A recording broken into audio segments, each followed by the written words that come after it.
Hey, what is going on, crypto people? It is the Crypto Siege with another day in the life, in the crazy life that is the digital asset space. Good morning. Happy Wednesday to each and every one of you.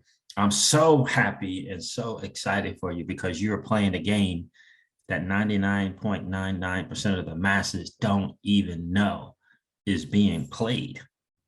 And you are winning, my friends. Congratulations to you. Look at this new altcoin, total altcoin market cap hits a new all-time high. We'll talk about that and we'll go over those numbers because the market is doing well. What the market does. We'll get into that. John Deaton wrote a letter in reference to the SEC's SEC wanting to delay discovery of the expert witnesses. So we'll go over that as well. I can't wait to find a video of my video from my video list when John Deaton first entered the scene, and I said that this dude was going to be a game changer in the SEC versus Ripple case. I can't wait to find that video. Hopefully I put it in the title somewhere in that video so that I can share it. I'm going to get John Deaton on the channel as well. I'll have to have someone from our team reach out to them. And I should have let the people that I've reached out to by way of my team, let them know that someone from my team is reaching out, because you know how we are in the crypto world. Someone's reaching out, you don't know who they are. You're like, yeah, no. You think, oh, no, scam immediately. I won't click on anything because it could be a scam. So I got to let Mickey B. Fresh know that as well. So that I have my assistant reach out to him. So in any case, guys, we're going to go over the numbers. We're going to go with John Deaton's thing, and we're going to go over Fox Business with Charlie Gasparino and that dude, Brad Garlinghouse. I believe they were at the DC FinTech thing, but the interview was really, really good. It's about 10 minutes, but I do think it's important to kind of take a listen to and understand kind of where we are with the SEC versus Ripple case. All right, guys. So listen, this is your XRP Ripple daily news in around 0 to 10 minutes. All right, so let's go over the market. Look at this. Bitcoin is at $64,461, approaching the new all-time high. So the previous all-time high was 64,800 and change. So let me refresh this, because right now it's saying the total altcoin market cap is 2.67 trillion, which is a new all-time high for the market cap. Yep, there it is, up 2.7% on 27-day, on the 24 hours. Ethereum is over $3,900 again, $3,946. It's up double figures on the 7-day. Binance coins at $491, up double figures on the 7-day at 11.5%. Cardano's at $2.16. Shout out to you, my friend. Danny Lowe, shout out to you, brother. Hope you and your family are doing well. What do we got here? XRP is at $1.12. Solana is at $160. Oh, $160. Polkadot's $42. Dogecoin's 24.5 cents. Mintable asset on the Flare network. Shout out to the community over at Doge. Terra Luna's at $39. Shiba Inu is at $27.98, so it's down. Satoshi's 2,798 Satoshis, that's down. Uniswap $26, up double figures. Litecoin is $192, up double figures on the 7-day. Avalanche $58. Chainlink's $26. Bitcoin Cash $623. And Algorand's $1.74. Another mintable F asset on Flare Networks. Can't wait to see Flare Networks go live. Polygon's at $1.50, up 22.7% on the 7-day. On the 7-day, how cool is that? Let's go over John Deaton's letter that he wrote. Here it is. Here it says, Johnny Deaton on Twitter says, just a very brief letter asking the judge to please consider the impact that a delay has on XRP holders. Now it's on Crypto Law US, at Crypto Law US on Twitter, at Crypto Law US on Twitter. I'm going to share what John Deaton shared, what Jeremy Hogan shared in reference to John Deaton here in a second. But Coin Bureau, on YouTube, pretty popular YouTube crypto channel. I think he tends to be fair at times. I think he does it. He misses some things, but he points this out here as well. I've been looking into the SEC versus Ripple lawsuit today. Lots of twists and turns in the proceedings. A case that could have implications for all of crypto. You know, you and I, we have been saying this from day one. The XRP community, the content creators, the family, the entire community has been saying this. Brad Garlinghouse has said from day one that this is not just about the company Ripple and the digital asset XRP. This is about the entire digital asset space. So it's good to see the Coin Bureau is getting that finally. Definitely due for an update video. Stay tuned. So look out. If you guys are fans of Coin Bureau, look out. He's going to be doing a video here. But Jeremy Hogan lays it down. That dude lays it down. This paragraph in John E. Deaton's motion regarding the SEC's motion to extend discovery is exactly, in all capitals, why his and XRP holders' involvement is so important. Someone has to tell the court how the SEC lawsuit impacts 50,000 people and counting. Let's go. Let's go. And by the way, guys, be sure to go to John E. Deaton. Here it is right here. John E. Deaton 1 on Twitter. Pinned to his Twitter account is the link for you to join the lawsuit. Again, your information does not get passed on to anyone else. You don't have to worry about that, right? You're not selling your information, right? But the numbers to join is very, very important. We're at 50,000 now. So it's very, very important that we continue to make that happen. We can get to 100,000 without question. We can get to 100,000 without question. And I got someone informed me that it does have to be, you do have to hold some XRP. So you have to be an XRP holder. I think at one point, John had stated that there were some people joining me that weren't because they recognized the significance of it. But I think he's changed that now.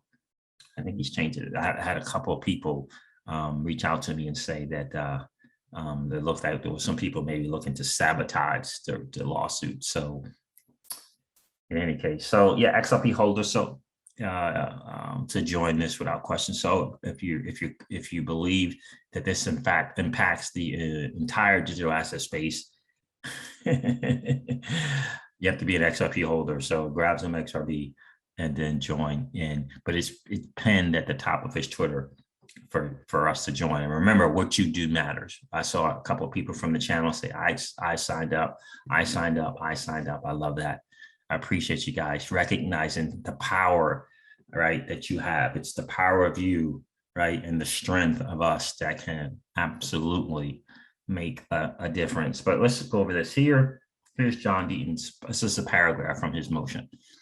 Let's see, make this larger. In opposing the SEC's request for this delay, Ripple's argument focuses on how the freezing of XRP markets within the United States impacts Ripple.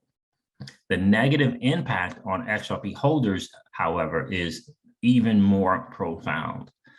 As the court is aware, nearly every digital asset exchange in the United States has delisted or suspended trading of XRP. You got ECF number 152 at 6.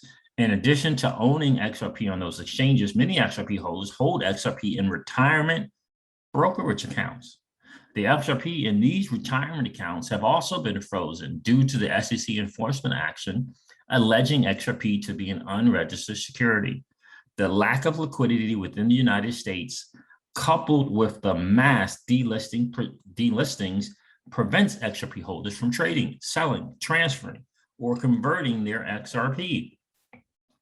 It is because of this de facto in-place seizure of their property, that XRP holders took the extraordinary step to seek intervention as defendants, effectively requesting that the court compel the SEC to take enforcement action against them. ECF number 3755. Any delay in the underlying action marks yet another day XRP holders do not have access to their funds.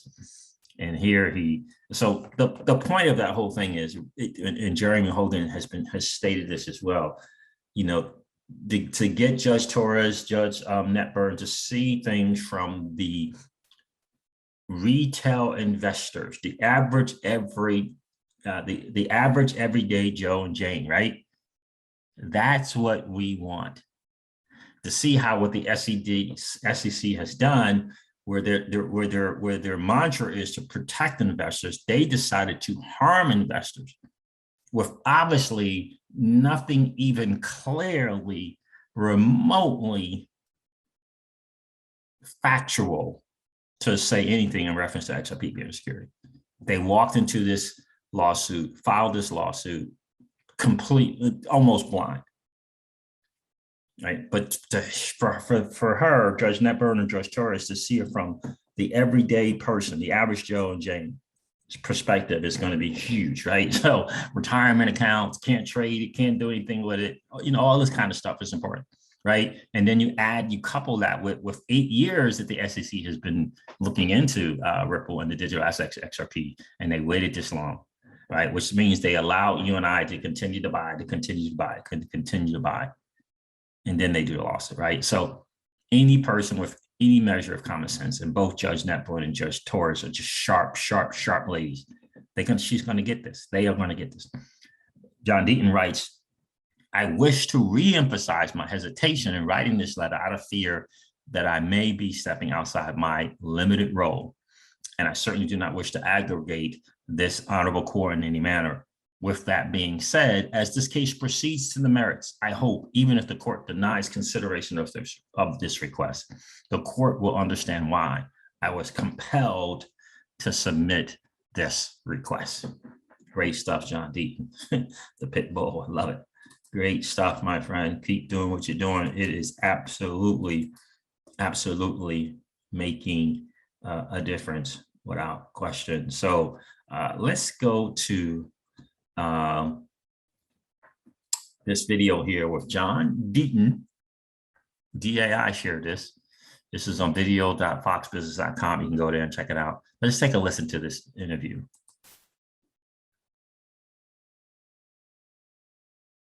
I'm going to play like the first 3 or 4 minutes. It is a 10-minute interview, a recording of an interview anyway. Brad, thanks for joining us. It's great to be here. Good to see you, Charlie. You've been here at this conference in the past. I just want to get your feeling. You've been bouncing around. Different vibe this year? Different vibe to some degree, but I think it's actually vibrant. There's a lot of obviously people here. It's one of the first conferences I've been to post-COVID, probably really the only one. And I think it feels like the world is slowly returning to normal. They're being very disciplined about masks. I know, we just got pulled over. We did get pulled over. Let's go to your case, and I know that's kind of a very consuming thing. You guys are building out your business in Europe. I guess your focus here in the U.S. is this case that the SEC brought against you. Any updates on this? Look, I mean, the good news for Ripple is since the SEC filed their lawsuit, we really haven't been able to operate in the U.S. because of this uncertainty that has existed and continues to exist. Outside the United States, we have continued to have an amazing year. I mean, Q3 is a record year on every metric. So we feel really good about the fact that we can continue to build the business outside the U.S. But on the other hand, I'm a U.S. guy. It's a U.S. company. Our headquarters are San Francisco. We have a big office in New York. And, I would like to see the SEC process move forward and get closure. I think the whole industry benefits from that clarity and certainty about how digital assets will be regulated, and that doesn't exist in the United States. And it does exist in other countries, frustratingly. It does. You want it to be expedited. Does the SEC want it to be expedited? Well, so far no. As you probably know, the SEC was in a hurry to file this case. It was filed a day before Jay Clayton, the then chairman, left office. And now, just recently, they've actually asked to extend the expert discovery process out into January, which, as you probably know, it's very unusual for the plaintiff to ask for a delay. Oh, yeah. Typically, the it's defendant, the other way around. We're the ones kind of pushing, because we think it's very clear that this is not a violation of the U.S. securities laws. XRP is not a security, and we think ultimately that will be proven out in the courts, so we want to get to the judge as quickly as possible. I want to ask you about Jay Clayton, and I've known Jay for a long time. I've always got along with him. I know Gary Gensler. Gary Gensler was an MIT professor before he took Jay's job. But he had some interesting thoughts about Ripple while he was an MIT professor. He thought it was a security. He thought it's exactly what Jay has said, or what the SEC under Clayton and now Gensler is saying. They met a bunch of times before that lawsuit. They met, I think, a day before the lawsuit. It was under the guise, or allegedly for transition team, because Gensler was on the Biden transition team. But they also met in March. What do you make of these meetings? I mean, are they worrisome for you? I mean, they're not worrisome. I mean, so first of all, one of the things you said, which I think is accurate, but also part of the confusion is Gensler's on video in 2018 also saying he thought XRP wasn't a security. Oh, interesting. And one of the beautiful things about what's happening in the Twitterverse is people are finding these clips that are actually contradictions to what they might have said, and it gets to the heart of the lack of clarity. Uh-huh. If the now chair of the SEC in 2018 was saying two different things, how can we, Ripple, how can I individually know what the SEC might think in the future? So, look, I believe very strongly that we will get to a good place here. I think it's clear that on Capitol Hill, they're paying more attention to this, frankly, partly because of your reporting. And I think that also is good for the whole industry. If we get into something, Gensler has also called out, hey, we need more clarity by saying that we need legislation, but he's saying it's clear there's a contradiction there. I think it looks like Capitol Hill is kind of leaning in a little bit now, which is, I think, a very really? So positive. you think there's going to be some movement to maybe set an Uber regulator as opposed to this sort of mishmash of regulation? Or just to write clarifying laws. Oh, interesting. I think you're seeing more senators, more representatives understand that this is a real issue. They're hearing from their constituents this is a real issue. The effort for XRP holders against the SEC now is apparently 45,000 people here in the United States. The lawyer told me that, 45 and growing. That is not a small number. No. And when those people start calling their representatives, start calling their senators, they pay attention. You kind of ducked my question, though. Are you a little concerned about those meetings? Look, optics matter, right? And so do I think some of the optics are a little bit, that's interesting. It's kind of ironic because the SEC obviously, I think in a good way, fights for disclosures. They fight for clarity. Right. But then when we ask the SEC to provide disclosures and clarity, you see these things happening. You're like, wait a minute, shouldn't you, what were those meetings? What was the substance and why? And look, what we seek more than anything is clarity and certainty. We think the SEC should play by the same rules around disclosures and clarity that we try to. Bill Hinman gave that famous speech where he declared Ethereum I guess a cryptocurrency, no SEC involvement, Bitcoin obviously. I found out later on that Jay did have some input pre-publication, pre-speech. What do you think of that? Well, I think one of the things the SEC has said is that was Bill Hinman's personal opinion. Right. It's hard to feel like there's a lot of activity that suggests that's much more than one person's individual opinion.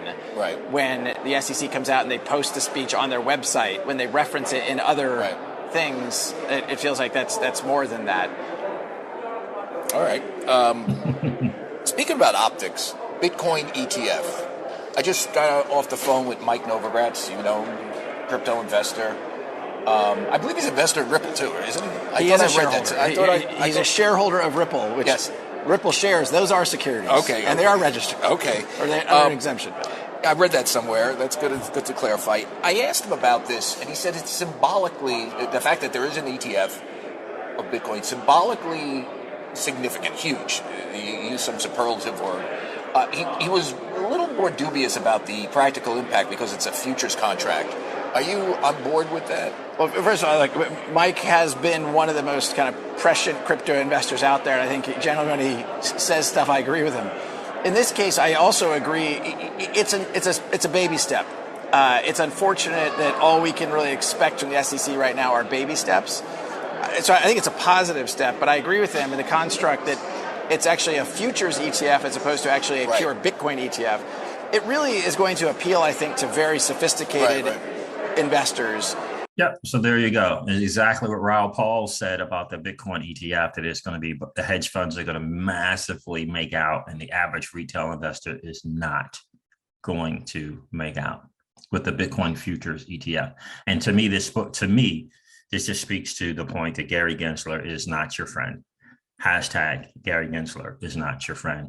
And I think it's very, very, very important to understand that this is a fight for us. The digital asset space represents an opportunity for a level playing field. And the incumbents, the Cities, banks of the world, the JP Morgans and the Goldman Sachs of the world are not liking it at all.